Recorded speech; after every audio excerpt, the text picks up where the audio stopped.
আবার তো আমার কাছে যাবা তোমরা যে ড্রেনের ব্যবস্থা এটা একটা পার্মানেন্ট সলিউশন করো, হ্যাঁ, কারণ আমি দেখলাম যে নিচে অনেক নিচে ডান দিকের জায়গাটা, কিন্তু আপনারাও তো রাস্তার জন্য জায়গা ছাড়েন না, এটাও তো আপনাদের প্রবলেম।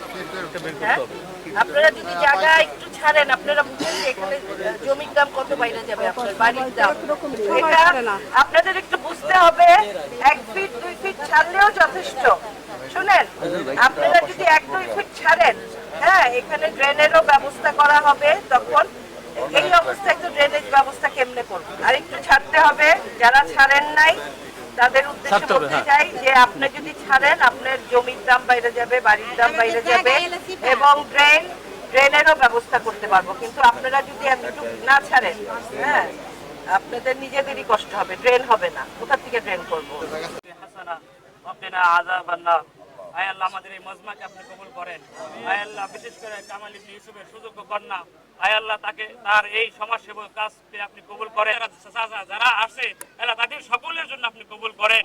আয় আল্লাহ, বিশেষ করে এই এলাকায় আম্মা ইয়াসিফুন ওয়া সালামুন আলাল মুরসালিন আলহামদুলিল্লাহি রাব্বিল আলামিন। এখন ওই জায়গাটা একটু ছাড়তে হবে ড্রেনের, যদি আপনারা যদি ভালোভাবে থাকতে চান। ঠিক আছে, এই বৃষ্টির সবাই বলছি, আপনারা দেখেন, সবার সাথে কথা বলেন, হ্যাঁ, এলাকার সবার সাথে কথা বলেন।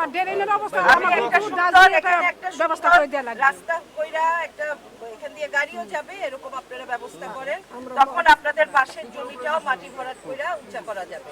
কিন্তু 18 নাম্বার ওয়ার্ডে এটা বলতে হবে পৌরসভা, আমরা কিছুই পাইতেছি না।